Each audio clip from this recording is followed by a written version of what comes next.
हम सब यहाँ पर जानना चाहेंगे कि एग्जैक्टली क्या हुआ था। आप ऐसा था कि आप दिल्ली से निकले पर आप आए नहीं, एग्जैक्टली क्या हुआ? इतने सीसीटीवी कैमरास थे, आप कहाँ चले गए?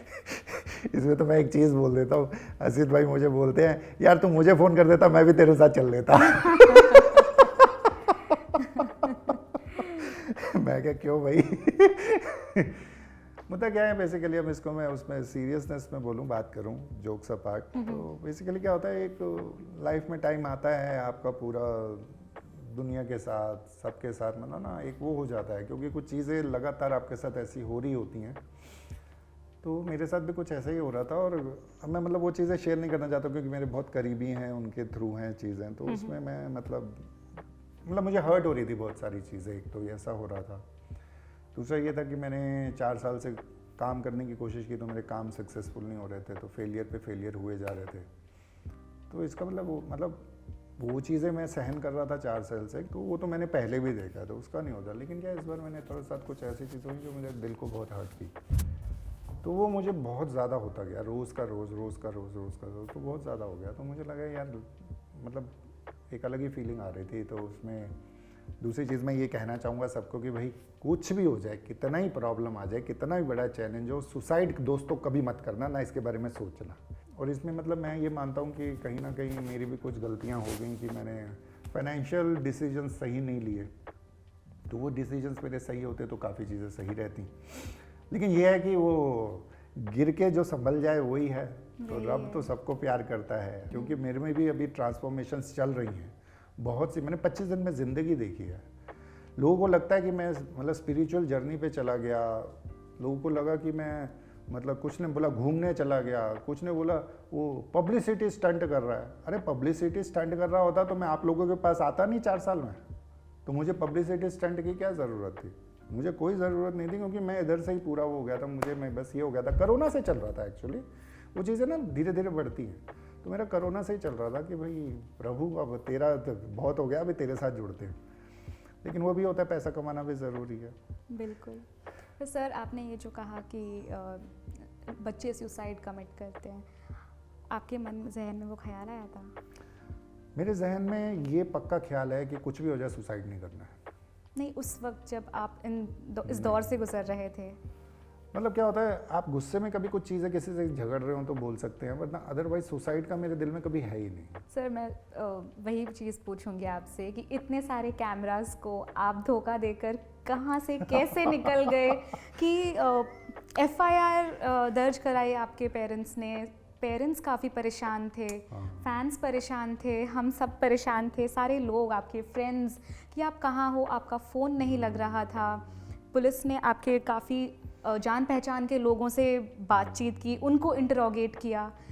तो जब आपने ये डिसीजन लिया, आपने रेपरकशंस सोचा था या फिर कुछ नहीं आया जहन में? मुझे 0.1% भी अंदाज़ा होता ना कि ऐसा होगा, मैं जाता ही नहीं। क्योंकि मेरा तो ये था कि चलो मुझे तो आगे निकल जाना था। अब रब ने मुझे आगे भेजा नहीं है, उसने एक जगह तक रोक दिया क्योंकि कुछ इंसिडेंट्स हुए जिसकी वजह से मैं आगे नहीं जा पाया। नहीं तो अगर मैं आगे चला जाता तो आज मैं आपके साथ इधर नहीं बैठा होता, क्योंकि मेरा कुछ और ही इरादा था बेसिकली। कि आगे मतलब सर कहाँ? आगे मतलब हिमालयास पे, मतलब मेरा टारगेट वही था कि मैं हिमालयस तक पहुंच जाऊँ, वहाँ कोई संत महापुरुष मिल जाए मुझे जिनकी मैं सेवा कर सकूँ और मुझे इस रास्ते पे आगे ले जाएं। तो वो मेरा वही था, मेरा प्रभु से वही प्रेयर होता था, आप क्या चाहते हो, मैं मतलब चला जाऊँ आगे तो मुझे लेके जाओ, नहीं लेके जाना वापस लेके जाना तो वापस आप डिसाइड करो क्या करना है, क्योंकि मुझे नहीं समझ आ रहा है। तो मैं यही प्रेयर करता था रोज़। तो मैं तो ऐसा है, ठीक है, मॉम डैड को बहुत परेशानी हुई, बहुत से लोगों को परेशानी हुई, मैंने सबसे माफ़ी मांगी है, क्योंकि मुझे सच में नहीं पता था कि ऐसा होगा। मुझे तो ये लगा था कि बस मैं चला जाऊंगा, कंप्लेंट तो होगी, वो तो पॉसिबल नहीं कि नहीं हो, कंप्लेंट होगी, फिर वो 1-2 दिन ढूंढेंगे, 3 दिन ढूंढेंगे, फिर छोड़ देंगे। लोगों के इतने काम है, कहाँ मुझे ढूंढने में लगे रहेंगे। मैं सच्ची यही सोच के गया था। सर जब आप निकल पड़े आपके इस जर्नी पर, तो कोई था आपके साथ या फिर आप बिल्कुल अलूफ थे, एकदम अकेले? कोई नहीं था, सिर्फ रब जी थे मेरे साथ, क्योंकि मैं उन्हीं को ही लेके गया था। और मुझे कुछ पता नहीं था मैं किधर जाने वाला हूँ, क्या है। I had no plans basically. ये फोन पता आपने बंद कर दिया था? फ़ोन मेरे बंद थे, मेरे पास फ़ोन ही नहीं था एक भी, क्योंकि मैं घर पे ही छोड़ के चला गया था फ़ोन। फाइनेंसेस ट्रैवल के लिए, जाने के लिए? हाँ, वो मैंने थोड़े से निकाल लिए थे, कुछ मेरे पास पड़े हुए थे। कपड़े? कपड़े तो जैसे मैं शिमला पहुंच गया था तो वहाँ तो इतनी ठंड थी, बाप रे, मेरी तो हालत ख़राब हो रही थी वहाँ पे। तो मैं वहाँ पे जैसे पहुँचा तो वहाँ पे भी कोई स्पिरिचुअल की एक जगह थी, तो मैं वहाँ पहुँच गया। मुझे पता नहीं था वो वहाँ पे है, जस्ट ऐसे ही चलते चलते वो दिख गई जगह। तो मैंने उनसे पूछा आप मुझे इधर बैठने देंगे? तो उन्होंने कहा ज़रूर बैठिए। तो उधर बैठा मैं। ये बात मैं कहना चाहूँगा, शिमला पे बहुत ठंड थी और मैंने ना एक आर्मी जो अपने जवान होते हैं उनका एक ब्लैंकेट होता है, वो मैंने ख़रीदा था। तो थैंक गॉड मेरे पास वो था, तो उसने मुझे बचाया। और वहाँ पे क्या हुआ कि मैं मैगी खा रहा था, मुझे भूख लगी थी, और मेरे से ये गलती हो गई कि वो जिन्होंने बनाई ना, मैंने उनसे थोड़ी बातचीत कर ली।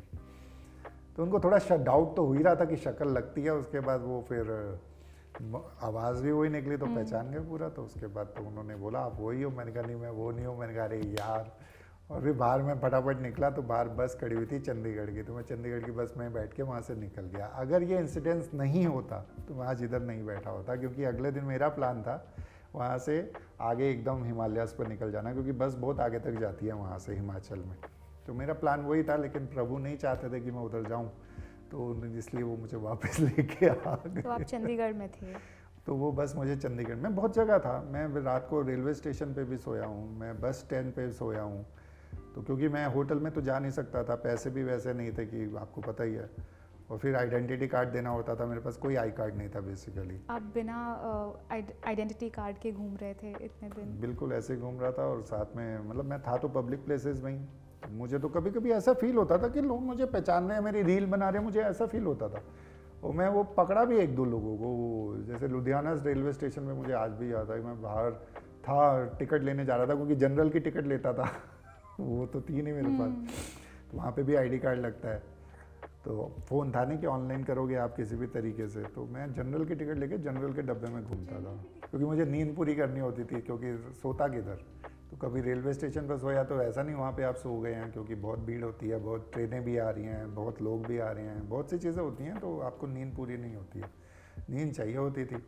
तो मैं ट्रेन वो फिर जनरल डब्बे में मतलब चला जाता था, तो मुझे कोई ना कोई अगर वैसा मिल जाता था मौका तो मैं सो जाता था। टीसी नहीं आते जनरल डब्बे जनरल? में बहुत कम आते थे, आते भी थे तो मेरे पास टिकट होती थी जनरल की, मैं टिकट लेके, मैं बिना टिकट के नहीं गया कभी भी। उन्होंने भी आपको आइडेंटिफाई नहीं किया? नहीं, क्योंकि वो लोग तो बेसिकली जनरल के कंपार्टमेंट में बहुत, आई थिंक 2 या 3 बार ही टीटी आए हैं सिर्फ। और वो 2-3 बार जो आए थे टीटी, तो उन्होंने बस टिकट देखा और चले गए। बस उसमें वो देखते थे भाई उस डेट की है, क्योंकि नाम वाम का तो उसमें होता नहीं था, बस क्योंकि टिकट होती थी जनरल कंपार्टमेंट में, ये होता है बेसिकली। तो वैसा करके होता था। कहाँ से वो करेज आया आप में? Prabhu, it's not easy very very difficult, very and to voluntarily take that decision, especially when you have everything in life. जी, अब ये क्या होता है ना, कुछ ज़रूर बहुत ही दर्दनाक हुआ होगा that आपने ये स्टेप लिया है। दर्दनाक तो दर्द तो ऐसा है कि वो हर एक की लाइफ में है। आज मेरे को अगर चोट ज़ोरों की लग जाए, कोई हाथ में एक्सीडेंट हो जाए, तो वो भी दर्द क्रिएट कर देता है। आप चले तो गए, आप चले गए, लेकिन आपने जो चंडीगढ़ की बस पकड़ी वो आपने बताया आपने क्यों पकड़ा, लेकिन आप चाहते तो दूसरी बस लेकर आगे बढ़ सकते थे, आप जहाँ जाना चाहते थे, हिमालयस जाना चाहते थे। पर ऐसा क्या हृदय परिवर्तन हुआ कि आपने सोचा नहीं, मुझे मटीरियलिस्टिक वर्ल्ड में, मतलब इस वर्ल्ड में वापस आना है? क्या है ना, मैं साथ साथ गुरुद्वारा साहब में जाता था, तो मैं अलग अलग गुरुद्वारा साहब में रहा हूँ। तो वहाँ जाता था, तो वहाँ पे आप रब जी से जब जुड़ते हो ना, तो और वो जुड़ने का टाइम ज़्यादातर मेरा होता था कि मतलब अमृत वेला बोलते हैं, सुबह का वक्त। हाँ जी, जैसे लुधियाना में तो ऐसा था कि वहाँ आप जाओगे ना उस गुरुद्वारे में, तो आप जितने ही सोने वाले हो ना, रब जी आपको उठा ही देंगे वहाँ पे, वो ऐसा है वहाँ पे। तो हम बाबा नानक सिंह जी का है, तो हम उनको बाबा नानक सिंह जी बुलाते हैं, तो उनके उधर में था। तो वहाँ पे वही होता था कि उस टाइम पे मतलब उठ ही जाना है, क्योंकि वहाँ पे पाठ चल शुरू हो जाते हैं। तो वहाँ पे वो फिर आप उधर जुड़ते हो उनके साथ, तो वो वक्त ऐसा होता है जो हर धर्म में ज़्यादातर बोला गया कि वो अमृत वेला या जो भी उसमें बोलते हैं, अलग अलग शब्द हैं। तो उस टाइम में जब आप जुड़ते हो तो आपका कनेक्शन बहुत फास्ट होता है और बहुत डीप होता है। तो मैं उस टाइम पे मतलब रब जी की कृपा हो रही थी कि उस टाइम पे मैं कुछ, ये नहीं कि एवरी नाइट, बहुत सारी नाइट मैं स्टेशनों पे भी सो रहा था, तो उस नाइट पे नहीं हो पाता था। कभी मैं बस में होता था, नहीं हो पाता था, ट्रेन में होता था, नहीं हो पाता। तो जब गुरुद्वारे में होता था तो ज़्यादातर हो जाता था। तो उसमें वहाँ पे हुआ था, और उसके बाद मैं मेरे बर्थडे के टाइम पे मैं उधर था गोल्डन टेम्पल में, तो वो चांस की बात थी, मतलब रब जी ने कृपा की मैं उधर पहुंच गया। और वहाँ पे मतलब एक वो रात को ही 12 बजे ना, उससे पहले ही शायद वो लोग शुरू कर देते हैं, तो मैं चांस की बात है उधर पहुँच गया। तो वहाँ पे नाम जपते हैं मिल के सारे, तो वहाँ आपकी वो जुड़ जाती है बेसिकली। वो उधर जो है ना, वो वाकई मैं सबको ही बोलता हूँ कि जब भी जाओ ना तो उधर गोल्डन टेम्पल में उधर रात को 12 बजे बैठ जाओ। मैं जगह भी बता देता हूँ, वहाँ पे जहाँ कड़ा प्रसाद मिलता है ना, जो मतलब आप पहले पैसे दे के लेते हो प्रसाद कराने के लिए, तो जो भी जाए वहाँ ज़रूर जाए। वहाँ पे रात को 12 बजे के आसपास वो जपते हैं नाम। उधर कोई बहुत मतलब पहुँचे हुए सॉल्स हैं, तो उधर आप बैठोगे ना तो आपका बहुत, क्योंकि वो ना आपके अंदर पहुँचती है आवाज़। वो जो मेरा था ना, मतलब मैं ऐसी चीज़ें वैसे शेयर करना नहीं चाहता हूँ, पर इससे सबका भला हो तो ज़रूर। तो वहाँ वो जो पावरफुल सॉल्स थी ना, तो उनकी वजह से मेरे अंदर बहुत, मुझे ऐसा फील हो रहा कि कुछ चेंजेस हो रहे हैं बहुत ज़बरदस्त, और अलग ही पावर। मतलब वो बोल रहे थे बाहर और बज रहे थे मेरे अंदर चीज़ें। मतलब वो रब की मेहरी थी। और अब मुझे माफ़ करें, मैं ये शेयर कर रहा हूँ, लेकिन मैं सबके भले के हिसाब से ये बात बोल रहा हूँ। ये चीज़ें गुप्त होती हैं, ये बोली नहीं जाती है एक्चुअली। ये मुझे कुछ लोगों ने भी बोला है जो इस फील्ड में काफ़ी पहुँचे हुए हैं। तो उधर फिर ऐसा हुआ कि वहाँ पे मेरा दिन में यही चल रहा था कि रब जी अब क्या करना है। मैं 2 दिन था उधर पूरा, तो मैं सेवा में चला जाता था, सोता भी था उधर ही, क्योंकि रात को जाग रहे हो तो दिन में तो सो गए आप लोग। बहुत सी चीज़ें उधर चल रही थी। तो वो जो 2 दिन थे मेरा बहुत वो चल रहा था कि रब जी अभी क्या करना है, मैं चला जाऊँ वापस जाऊँ, क्या करूँ, मुझे कुछ नहीं समझ आ रहा, मुझे प्लीज़ विजडम दो, मुझे समझाओ। तो मुझे कुछ चीज़ें बताई गई थी और मुझे कुछ बोला गया था, और उसके बाद उस ढंग से मेरे को वापस आना था। तो वो मतलब कुछ चीज़ें ऐसा नहीं है कि कोई आकाशवाणी होगी उस टाइप से नहीं होता, वो एक अलग वे में होता है। वो उसको मैं नहीं बोल पाऊंगा, मैं समझा भी नहीं पाऊंगा। आई थिंक ये चीज़ें जो है जब आप एक्सपीरियंस खुद करते हो तभी समझ पाओगे। आप शब्दों के थ्रू उसको नहीं बता पाओगे, एक्सप्लेन नहीं कर पाओगे। तो वो जो फिर उन्होंने फिर वो किया, मतलब अंदर से कुछ ऐसा आ गया था जिसमें मतलब मुझे लगना शुरू हो गया था। और मैं एक दिन पहले एक्चुअली दिल्ली पहुंच गया था, और मैं पानीपत स्टेशन पे था। तो वहाँ वो ट्रेन पानीपत से की ओर चली जाती थी, तो मैं पानीपत उतर गया था। उसके बाद ट्रेन ही नहीं थी इसलिए मैं एक दिन लेट हुआ। तो मैंने फिर वही सवाल किया, आप क्या वाकई दिल्ली जाऊँ या मैं वापस चला जाऊँ? तो तब भी ये था, मैं वापस कालका पहुँच गया। अब फिर कालका दिल्ली पहुँच गए? तो कालका पहुंच गया। तो मैंने वही कहा, मैं क्या अब आप बता दो मुझे इधर जाना है या इधर जाना है, मुझे नहीं समझ आ रहा था। सर जब आप ये दरबारों में जाते थे तो वहाँ आपको किसी ने नहीं पहचाना और किसी ने पूछा नहीं? मेरे लिए हैरानी की बात है, क्योंकि मैं गुरुद्वारे में था, मैं पब्लिक प्लेसेस में था, मैं रेलवे स्टेशन पे था, मैं बस स्टेशन पे था, मैं ट्रेन में था, मैं बहुत सी जगह पे था। मे बी या ये हो सकता है कि जैसे मैं लाइव जिया तो सबको वही रहा होगा कि भाई ये बंदा इधर कैसे हो सकता है। मुझे कभी कभी होता था ऐसा फील कि भाई ये शायद मुझे पहचान रहा है, तो मैं वहाँ से हट जाता था ज़्यादातर। दूसरी चीज़ थी ना, मुझे एक और चीज़ होती थी, अब मेरे पास फ़ोन तो वैसे नहीं थे। तो मैं जैसे ट्रेन में जा रहा हूँ या बस में हूँ, तो सबके पास तो फ़ोन्स होते हैं, तो कोई ना इंस्टा वगैरह इस पर, तो मैं ना देखता था।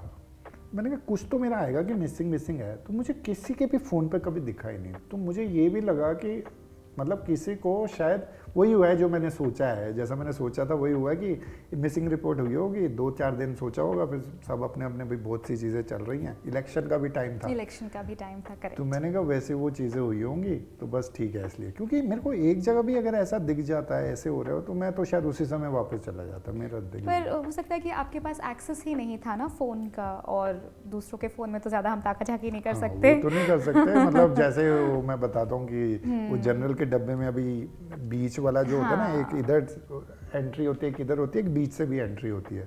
तो आप बीच से एंट्री करते हैं, तो फिर उसके बाद वो ना गेट के साथ ही सीट होती है।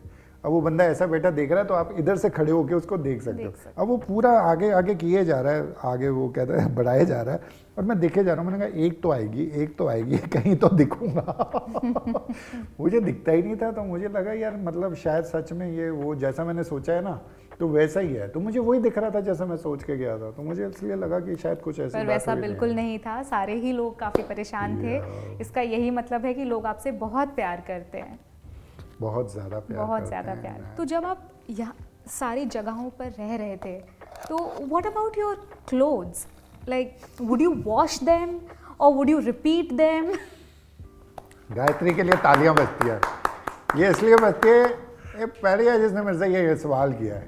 ये सवाल मेरे से किसी ने नहीं किया। मेरे पास बहुत कम कपड़े थे क्योंकि मेरे पास एक ही बैग था और मैंने एक्चुअली कुछ कपड़े फेंक भी दिए थे क्योंकि मुझे भारी लगता था कि उठा उठा के मैं घूम रहा हूँ।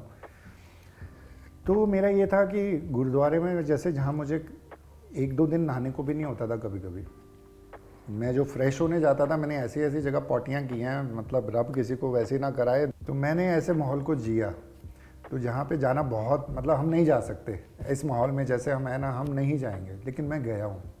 क्योंकि क्या करोगे आप, अब अपना वो तो नहीं है कि सड़क पे तो जाके हम नहीं कर सकते ना, तो कहीं तो जाना ही है हमको। फिर अब ये आ गया कि नहाने का फिर किधर सिस्टम होगा। तो नहाने के सिस्टम में मैं फिर गुरुद्वारे में अगर वहाँ पे मुझे नहाने का मिल रहा है तो वहाँ पे मैं फिर क्या करता था कि मेरे को याद है, मेरे पास एक ही टी शर्ट रह गई थी, एक मैंने रखी हुई थी कि आगे जाऊँगा तो मुझे काम आएगी। क्योंकि वो कंबल भी मैंने इसलिए लिया था कि पहाड़ों में तो ठंड लगेगी। तो मेरा ये भी था, अगर कोई संत महापुरुष नहीं मिले, इनकेस नहीं मिले तो पता नहीं कब तक रखेंगे इस धरती पे, वो उनकी मर्जी है। मैंने आपको सौंप दिया अपने आप को, आपकी मर्जी जो करना करो। तो वो एक ब्लैंकेट ही था, वो मैंने, कोई और कपड़े नहीं थे। तो यहाँ पे फिर मैं करता, जैसे एक टी शर्ट थी मेरे को, आज भी पड़ी होगी घर पे, मैं उसको धोता था उधर, उसको वहीं सूखने डालता था, वहाँ जगह होती थी। और अगर वो मतलब टाइम नहीं है बिल्कुल, तो मैं उसी गीली को पहन के रखता था। अगर आपको इसको चेक करना हो तो आप कालका रेलवे स्टेशन पे, अगर कभी, मुझे नहीं पता उनके पास वो सीसीटीवी होगा कि नहीं, तो वो हो सकता है उसमें दिख जाएगी वो मैंने गीली पहनी हुई है। तो मैं गीली वो वाली टी शर्ट बहुत बार पहन के रखता था, क्योंकि आप नहाए अब कितनी जल्दी सूखेगी, वो इतनी जल्दी तो सूख नहीं सकती। तो मैं वही गीली पहन लेता था और फिर जाता था, थोड़े टाइम में सूख जाती थी, वैसा होता था। एक ट्राउज़र थी जो मैंने 17 डेज़ तक पहनी थी लगातार, मैंने धोई नहीं। मैंने कहा आज तक मेरे साथ ऐसा नहीं हुआ, मैंने पहली बार 17 डेज़ मेरी ट्राउज़र मैंने धोई नहीं थी, वही गंदी। वही मैं रब जी को प्रेयर की, मैं कहा रब जी कुछ करो, ये मेरे को ना थोड़ा खुजली बुजली बहुत होना शुरू हो गया। तो मैं इसलिए कह रहा हूँ, ये लोग ऐसे जो रह रहे हैं ना, रब कृपा करे उन लोगों पर भी, मतलब उनको भी बेटर लाइफ दे। आप यकीन मानिए, उसी दिन मुझे वो जगह मिल गई जहाँ पे उन्होंने एक दरवाज़ा खोल दिया मेरे लिए कि पाजी आप इधर नहा लो, क्योंकि इधर तकलीफ हो रही है। और उन्होंने कहा मैं अंदर नहाने जा रहा हूँ, तो उनको लगा टाइम, तो उसमें मैंने कहा मौका है, चल फटाफट तो अपने ट्राउज़र धो ले। मैंने अपना वहाँ पे ट्राउज़र, वो जेंट्स का इलाका था पूरा, तो मैंने वहाँ ट्राउज़र धो ली और वहाँ पे टांग दी। तो वो उन्होंने पता नहीं, शायद अंदर सर्वर धोना होगा क्या, उनको काफ़ी टाइम लगा, तो उसकी वजह से मुझे टाइम मिल गया, मेरी ट्राउज़र धुल भी गई और मैंने उसको सूखने के बाद उसको पहन भी लिया। तो 17 डेज़ के बाद मैंने ट्राउज़र धोई थी। ऊपर वाला तो धोना ही पड़ता था क्योंकि वो 1-2 दिन में बदबू आ जाती, दूसरे दिन मुझसे तकलीफ होती थी कि यार मतलब दूसरे को बहुत बदबू आएगी, अपना तो चलो सहन कर लेगा बंदा, तो वैसा होता था। तो वो मैं कैसे भी मैनेज करके 2 दिन में तो धोता ही था और फिर उसी को ही पहन लेता था गीला। तो आपने वो सवाल किया, पग का तो मैं वो भी धोता था, मैं वो भी धोते थे, क्योंकि वो मेरे पास 2 थे, मतलब मैंने एक खरीदी भी थी वहाँ पे वाइट कलर की, क्योंकि मुझे थोड़ा वो होता था कि जो मैं पहनता हूँ वो तो मैं पहनता ही नहीं था, मैं क्या ये तो एकदम पहचान में आ जाऊँगा। तो मैंने एक वाइट कलर की खरीदी थी और एक दूसरे तरीके से मैं पहनता था, तो उसमें वो फिर मैनेज हो गई थी वो वाली चीज़। Thank you so much. I hope कि आपको एक बहुत ही अच्छा शो मिलेगा, बेहतर शो मिलेगा और फिर हम दोबारा मुलाकात करेंगे, आपके शो के बारे में बात करेंगे। थैंक यू, आपको भी थैंक यू, सारे दर्शकों को थैंक यू। ओ यारो देखते रहो आपका अपना प्यारा चैनल पिंक विला, इसमें आ जाता है पिंक, पिंक का मतलब प्यार। अभी तो रोशन डार्लिंग नहीं है, सोडी के रूप में हूँ, नहीं तो मैं यही बोलता हूँ Sonia I love you. Thank you, love you all.